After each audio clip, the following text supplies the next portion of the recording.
Hey everybody, welcome back to Review with Me. I am your host Maxine and we are reviewing Love is Blind, season 10, episodes 5 and 6. Let's jump into it, y'all. Episode 5 is titled Where the Hell is My Husband? Where the hell is my husband? In the words of Tyler, not here. It's like that wasn't her words. But anyway, Tyler, okay, the two black women who were like the faces of this season just failed. They failed. Now, I'm saying this because obviously neither one of them got let out of the pods with the man. Some may say, oh, well, that's Kevin's fault, yada, yada, yada. Kevin isn't a great catch either. Let me just say that, too. I think Kevin does need to get his shit together. I think Kevin does need to feel more confident in his identity, in his character, and all these things. But I do feel sorry that no black woman left with the man. Okay? Instead, they left with themselves, right? Oh, I'm choosing me, head ass. For what? But anyway, let's go in chronological order. So we start off this episode with Tyler finally leaving. Tyler finally leaves the show because she was about to leave. She was on the verge of leaving an episode ago, and got convinced to stay a little bit and was like, oh, am I your girlfriend? To what's his name? Evan? No, Kevin, sorry.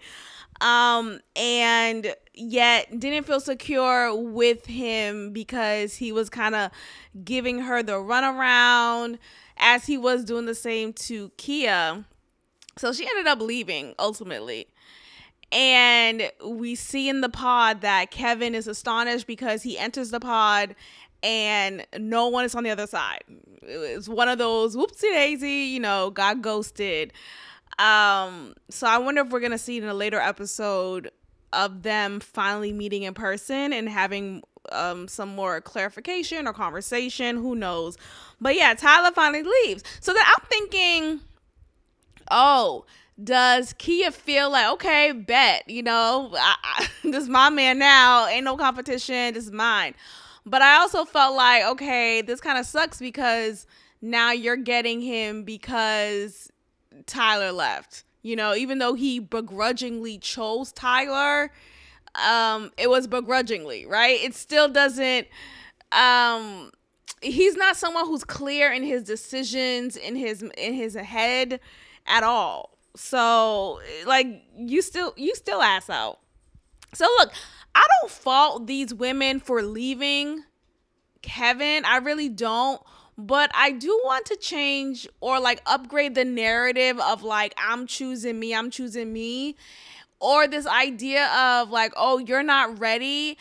Granted, Kevin, I'm kind of moving it out of Kevin, but I want to have a bigger conversation here. Okay, the bigger conversation here is sometimes we get so caught up in someone's like current status, like, oh, you're just not on my level, right? And we don't believe in the idea of building with someone. Like, whatever happened to that? I want to build with you. Let's build together, right? Let's build. But remember, people would leave that in captions, like, let's build, right?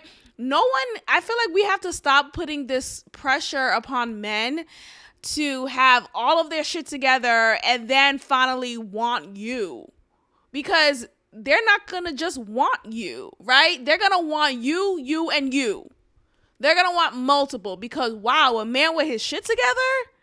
So I'm saying that to say, sometimes, a lot of the times, you have to get with the man who's not with his shits. You have to get with the man and build him up. And I know, we don't want to hear that. I know, this conversation is going to go all around. But I'm telling you, this is your best bet in this society that we're in.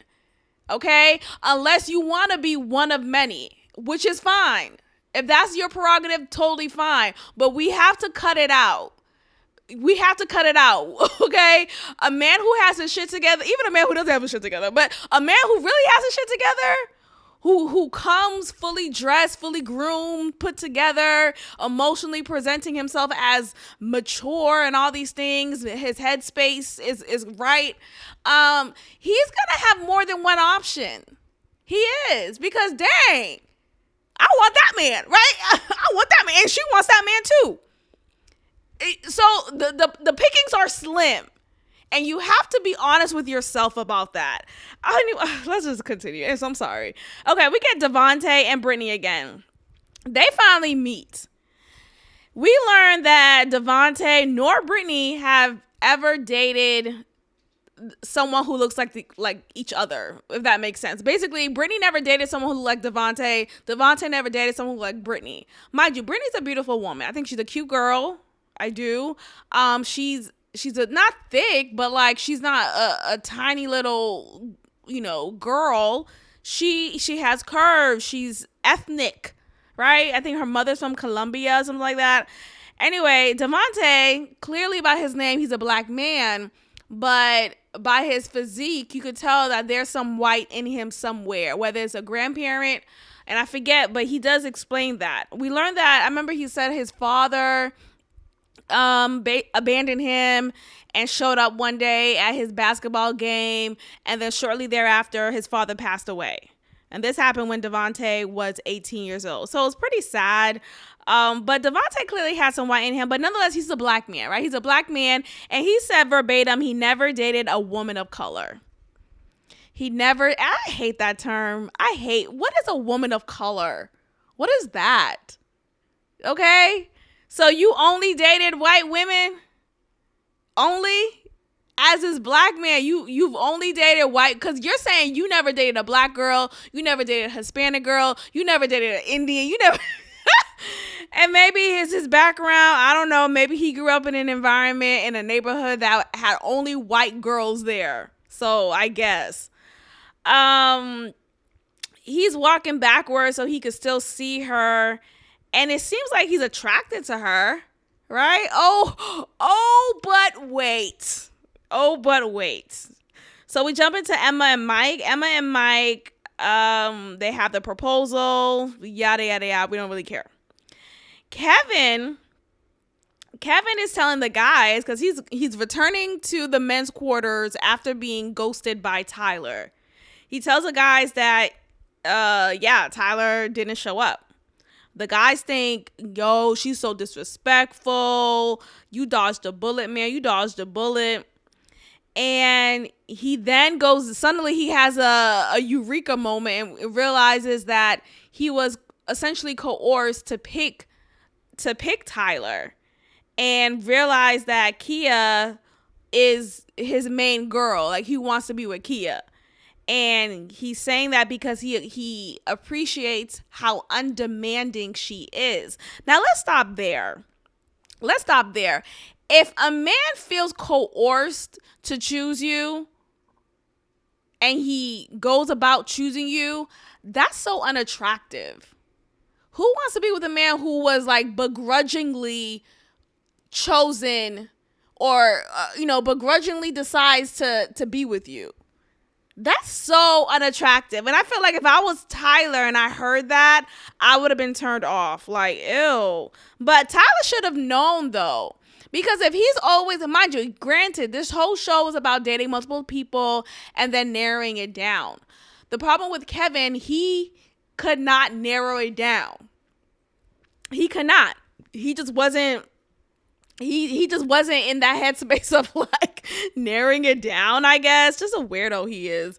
But he's saying to the guys that he's gonna, he felt forced to choose Tyler, and Kia is someone who makes him feel great. And we jump into the scene with them, right? So he goes into the pod. It's him and Kia. He's complimenting her. Kia's affirming him, but then she drops the bomb, and because it started off with Kevin seemingly about to, like, it seemed like he was setting up the proposal, and then before he even got a chance to get down on a knee or get down and say I love you or anything, Kia stops him, and she starts affirming him. She starts doing the same thing he was doing to her and to Tyler. The whole like, you deserve the world. You are like, the whole lifting you up before I break up with you. That's what Kia was doing. So she starts affirming him.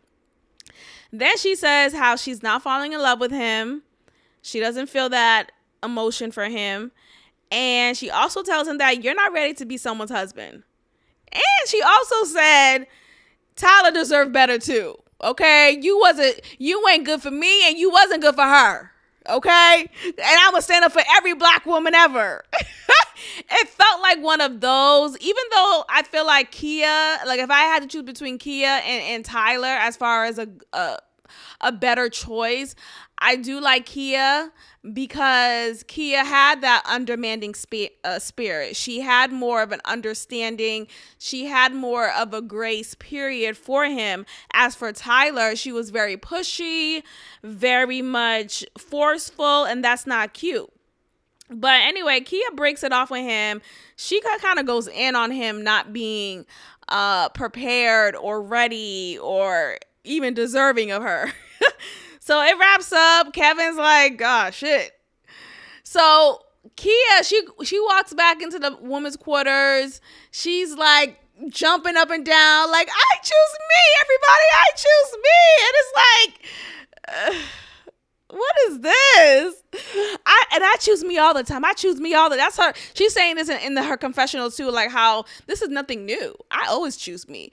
That's why you were on the show, Kia and Tyler, because y'all kept choosing yourselves and y'all remain single. And I'm not saying this to shoot at them. I'm not. I'm just saying if you want to be in a relationship, if you want to get married, you have to stop choosing yourself. That's the end. I know. Listen to what I'm saying. You have to stop choosing yourself. If you want to be in a mutually exclusive relationship, you cannot keep choosing yourself. What are we doing? What are we talking about? I choose me and I've always been choosing me. That's why you came on the show, Tyler and Kia. I choose me. The girls are like jumping up for joy. What? That's not what the show's about. But okay, keep choosing you till you old and gray, girl. That's fine. So we get Emma and Mike. Mike says how he's nervous that she won't ever want to have kids. I'm done talking about this part, but obviously it's going to be a continuous discussion. Emma says, no, Mike says that he's never dated an Asian. Okay. So I'm saying, like, where are we? Okay, so they meet. He proposed. They meet, right? He realized, obviously, she's Asian, despite her saying she got adopted and she's in a white family. Like, there was some indication that she was, not white. So he said he never dated an Asian girl, and this is his first time. He says that he's just nervous that she won't ever want to have kids. So we get to the sort of honeymoon vacation period that they do. So six couples went to Cabo, while Vic and Christine went to Malibu. And I wondered why. One theory could be work situations, like maybe some jobs, whether you are working remotely, won't allow you to travel out of the country for maybe maybe for a time period. Who knows? But anyway, Devontae and Brittany. So Brittany's Colombian and she's black. She says she sounds like a white girl. She does. She talks about how her mom was adopted by white parents, so her grandparents are white. Then we learn a little bit about Jess and Chris. Jess expresses how she has strong political views, and you could see that this is something that she's passionate about. I think they kind of wanted to let this scene needed to happen with the current climate that we're in with the whole ICE situation. So I feel like they left that scene in for that reason. Devontae, Brittany said how she only dated white men. Yeah, that's what I wrote down. Dang, I don't remember her saying that, but I wrote it down. So yeah, she only dated white men. Devontae only dated white girls. So yeah, she did say that. Yeah. So the irony is rich. You have two black people never dating each other and dating each other for the first time because their only history of dating includes white counterparts. Okay. Jordan and Amber. So Amber keeps talking about how she had her child at 26. Mind you, 26 is grown. You are a grown adult. But she was unwed, right? And because a lot of us grew up in a puritanical upbringing in which it is shameful to have a child outside of marriage, she felt the stigma attached to that and almost believed that she just never is gonna get married. Like she just was damaged goods. And I hate that she felt that way. I really hate that we like a lot of us had that upbringing, and just now I think many of us are breaking out of that ideology, but it's still very sad because you would think that, dang, were you 16 or were you 26? You were 26. Like you wasn't a child, but nonetheless, Alex and Ashley. So both of them love to read. They keep talking about that, and they have this sexual chemistry, sexual desire towards each other. Ashley's biting her lip. Alex is like, "Don't do that, don't do that." It's like, damn, nigga, take your dick out. Hello, take the dick out, because the way he's talking, I wonder when they're filming them. Are they up close to them, or are there cameras like in the corner? You know that they're there, but they're not in your face, because a lot of them just feel super comfortable. Jordan sleeps with a contraption. He sleeps with a contraption on his face because I guess he's a heavy snorer, and that's so unattractive. I do like Jordan, though, just as a person. I think he actually is a handsome guy. I do. I'm not really into chunky men, but he seems to be like, he's not like nasty fat type of, Anyway, but yeah, he snores, and that right there, that would have been enough for me, but okay. Brittany holds off from having sex with Devontae, okay? And this seems to be a point of contention between them in the next episode. But I ended off with this note. It seemed like everyone is happy with each other. I was wrong. So let's go ahead and jump into episode 6. Episode 6 is titled Never Have I Ever. Before I even get into it, like the video.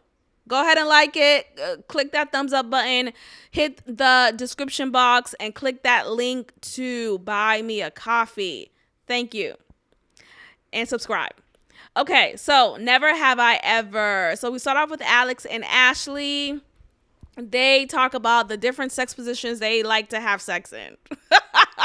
Or they actually talk about how they had sex in different sex positions. That's what I meant to say. They talk about the different positions they engaged in for their sexual intercourse. All the couples meet, and the day is actually Connor's birthday. So shout out to him.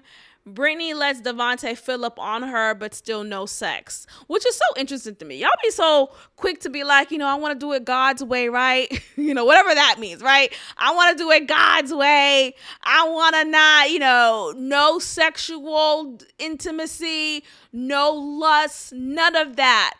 Okay, so your dick will not penetrate my pussy. But what you can do is finger me a little bit. You could do that. You could finger me a little bit. You could rub these tits, but you cannot put your dick in my foot. You can't. That's where the line is drawn. Enough. We have to be fucking for real. Can we be so for real right now? I'm sorry. I feel like I'm cussing too much, but BFFR. BFFR. So Bree, she's complaining, talking about how she doesn't understand why people are just acting like we weren't in this pod experience, and we're just gonna act like we didn't share our deepest, darkest moments and desires and thought patterns with someone in a pod, and when we see them outside the pod, we just act like they don't exist because we decided to choose someone else. She's just so confused. And it's to the point where, Brie, I get it. You probably want a closure conversation, or you probably just want to, hey, put your face, like put the face to the voice that you was listening to and talking to for quite some time. You want to put that in the reality of your vision, but enough. I think Brie was basically simping out Connor. And I felt bad for Connor because he doesn't deserve that. He better say no to her just for that alone. Mike doesn't like Emma's suitcases. So we're learning that Emma is a mess. She's a mess. And we actually learn later on in this episode that Connor is messy as well. That's so unattractive. That is so unattractive. So we get to Amber. Remember how I said, look, I stand corrected. I thought Amber was not going to be into Jordan. I thought she was kind of forcing her to, I thought she was forcing herself to say something nice about him physically, but it seems like she really does find him attractive. It seemed like she is attracted to him. She said how she loves big, husky men, and it felt like the girls were trying to throw shade at him without doing it too obvious. Because when, how the girls gather and they talk about, oh, I didn't expect so-and-so to look like this, right? So all the girls said, or all the girls agreed to one person saying, oh, I didn't expect Jordan to look like that. And it's like, what's that supposed to mean? Look like what? Look like what, bitch? Look like what? So it was nice that Amber kind of had her man back, right? She was like, well, I love him. I love big husky men. Yup. He looks great to me. He looks great, so watch your mouth. Like, I like that. I'm telling you, I thought they looked good as a couple from the beginning. But I just had the impression that she wasn't into him. But no, I'm glad she is, and I hope this is genuine. Brie complains to Connor about the lack of genuine conversations, and she expected to talk deeply to Chris. Connor's sitting visibly upset. He's visibly upset, and she's not picking up. She doesn't give a damn, whatever it is. What I noticed about their connection, though, their dynamic in general, it just seems like it's more on a banter, friendly vibe than it is anything sexual or romantic. So, and I think Brie, she probably moves like someone who has temporary relationships. She gives me that impression. Brittany feels lonely in the mornings in particular. Because in the mornings, Devontae, he gets up from bed. He doesn't like to wallow in the bed. He likes to go outside. He wants to be by himself. But Brittany is internalizing this and feeling like, oh, is he not into me? Is he mad at me that we're not having sex yet? She even says to, was it Jess? She's venting to Jess about this, and she's telling her, we could just have sex. Like, I told him we could just have sex. That's going to help break the obstacle or break the barrier. Like, wait, what? You're using your body as a way to kind of break the, it felt very silly to me because you was on this whole celibacy journey. I'm strong in this sense. And all of a sudden, once you notice that he was maybe not as responsive to you, or not someone who's gonna make the first move towards you, suddenly it's like, okay, we can have sex, okay. Like, were you ever strong in your stance? Was it ever really about something? Which it wasn't, because if you talking about, oh, he could fill up on you, he could do everything else, but he can't put his dick inside of you, then why is my finger inside of you? Hello? So yeah, she feels like he's disengaged.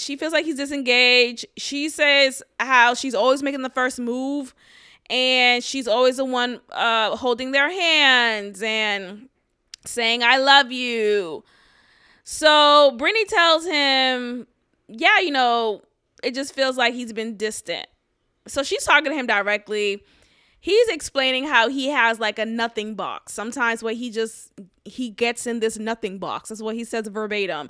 And this nothing box simply means that he has nothing to say. I ain't got shit to say. And look, I kind of get that. I do get that. But I had a hard time with this because people around me will be like, what's wrong? What's going on? Are you okay? It's like, why can't I just not talk? right? So it was always met with some type of energy of like, oh, you don't like me. I had to now explain myself. Now I have to talk even more than I wanted to, because now you think me not saying anything or me being in this silent moment is against you. And I hate when people do that. I hate, like, why can't I just be quiet? Sometimes I'm just in my head. Anyway, so I related to Devontae. I think he's in his head, and he may have some anxiety that he's trying to navigate, and maybe he doesn't have the language for it or the tools for it. Who knows? But that is what I'm seeing with him. I feel like, I had to remember the grief that he just experienced about his grandfather, who seemingly he was close to. He passed away. So he's probably dealing with all of that. And just the heaviness of this whole process, going back home and realizing, dang, like this father figure in my life is no longer here. It's a lot. But here's the thing. I had to learn that in those moments of nothing boxness, you have to communicate. You still have to communicate. You have to say, I'm just gonna vibe out, or I'm just gonna put my headphones on. Like, you have to say that. You could still be in your nothing box, but you have to announce it before you get in it. Or you have to, like, even as you're in it, maybe say, hey, just letting you know. Like, you have to say something. Because people like Brittany and many people in my experience take this as a threat. They really do, and it's ridiculous. Alex and Ashley. So Alex feels like he doesn't get nervous. He's not a nervous guy. He's pretty chill. He's been through a lot, and he's just even keel, super chill.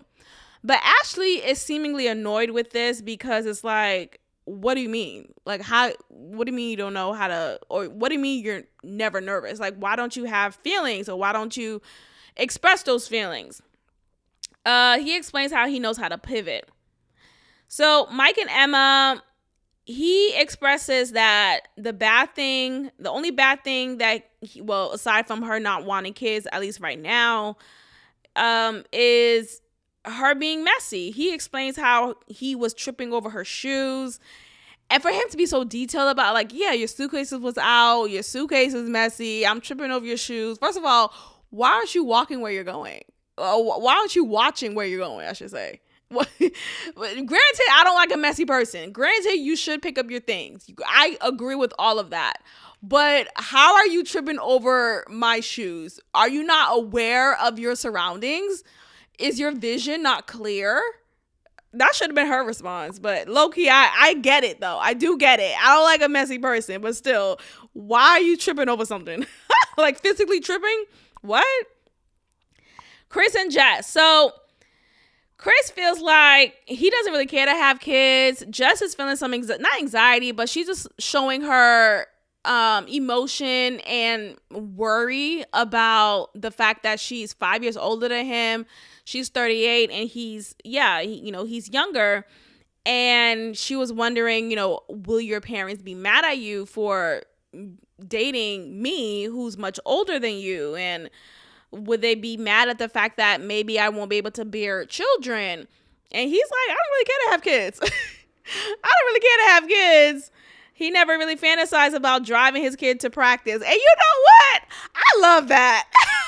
I love that he said that, because you know what? That was a breath of fresh air from this season. Throughout these last episodes, you had men back to back forcing Emma to want to have their baby. You got to have my baby. Come on, you're going to be a great mom. You're going to be a fantastic mom. You got to have my baby. And you finally hear a man say, yeah, I never really cared to have a kid. It's either yay or nay. For me, it's not a big deal. I never fantasized about driving my kids to practice. That wasn't me. And I like to hear that. It doesn't have to be you, right? Like, we have to stop forcing that on people. Jordan and Amber, there's a scene with them getting ready. They're getting groomed up. She's shaving his hairy back, and she has on a self-tan that low-key looked like blackface. And I'm like, oh, this is not cute. Bree finally talks to Chris. She says how she still wants to hang out with him. She questions if her and Connor would work. Chris is saying, yeah, y'all look good together. Y'all seem like y'all would be a good couple. And she's surprised. Like, wait, you think so? You really do? And it felt like, dang, do you believe that? It felt like she was trying to give Chris a way in. Like, hey, I'm not really all the way in with me and Connor. So if you want to kind of flirt over here, because I still want to hang out with you. I still want to kick it with you. It's like she still wants to exercise her options, even though she picked Connor. So Connor and Emma are hanging out. They're saying how they're both not neat freaks, but the conversation was short and sweet. It wasn't even sweet. It was just short. It wasn't rude, but it wasn't this whole long-winded or, wow, it was so nice to see you. You look beautiful. Just like Imagine. I still want to hang out. Like, it was none of that. Connor was super respectful and kept it P? He kept it P. So, of course, they always got to play this game, Never Have I Ever. We learned Chris had a threesome. We learned Devontae doesn't want a hickey after Brittany told him that, oh, yeah, I'll give you a hickey. He's like, no, I don't want a hickey. I don't want a hickey. I don't want to, I'm not picking you. I don't want a hickey. He's just back in his nothing box. She gets annoyed. She walks off and she starts venting to Jess. And that's when she was telling Jess that, I told him we could have sex. We could have sex and that's going to help make us better. We could have sex. Like, girl, what? He says nothing is wrong. Like, he just doesn't want to talk right now. If I don't want to talk, I don't have to talk. If I don't want to talk. Look, again, I get it, Devontae. Sometimes I don't want to talk either. Sometimes I don't want to say shit. And it has nothing to do with you. It's all in my head. And I shouldn't have to communicate every little thing that's in my head. You know how long of a conversation this will be? That's too much. It's too much. It needs to stay up there. Sometimes it needs to stay up there. A lot of times, I should say. He says that he feels like Brittany needs constant reassurance. And that's just not something that he could give her. Alex and Brittany start talking. Alex says to Brittany that she is someone he would have dated in real life. Hello? Alex is a snake. And look, I guess I'm not surprised. But it seemed like he was into Ashley. I really thought he was physically attracted to her. He said that he never dated anyone who looked like Ashley. Despite her being a beautiful girl, she's a blonde, skinny girl. She has a nice body, but Brittany, on the other hand, Brittany has curves. Brittany is culturally diverse, and she has all of that, and he has only dated people or women who look like her in real life. Britt says Devontae is not her type either. So, a little opening there. Ashley and Alex. So Ashley asked if he had any flirty combos with anyone. He's like saying nothing but everything at the same time. Alex is like he's clearly busted, or he feels like he needs to, how sometimes when you're caught up in a lie and you have to say every detail around the response you're giving just so that you won't appear like you're lying. I don't know, but that's what Alex was doing. Ashley wonders if he has any feelings since he doesn't feel nervous, and he's saying, don't try to make a problem out of nothing. Like, don't try to create a problem. Bree and Connor. Bree wants to have a part 3 with Chris. She feels like there's more conversations that need to be had with Chris. Connor's not understanding it. He's saying how he doesn't love it, how he finds it frustrating that she can't move on from a man who she cut off. Then we get to Brittany and Devontae. Devontae is not understanding why she's feeling how she's feeling about him. Brittany saying how she feels disconnected from him. He explains further, like, look, I don't like to stay cooped up in bed. I want to get up. I have other things in my mind, and I don't have time to be in bed with you for how long. Like, he likes to, okay. Sometimes I'm like that, though. I get Devontae. I do get it. Because sometimes it's like, okay, are we gonna start today, or are we just gonna lay in bed? Like, what are we doing? What are we doing? I need a plan. What's the plan here? If we're just gonna sit back and just like, sometimes it's cool to just chill. Don't get me wrong, but my mind is racing a lot. That if you don't give me clarity, I'm just gonna get up and go about with my business. But that's me though, and that's Devontae clearly. But anyway, that's the review for episodes 5 and 6 for this season. Let me know your thoughts down below. Again, make sure to be subscribed, like the video, thumbs up it, and I'll see y'all next time. Bye.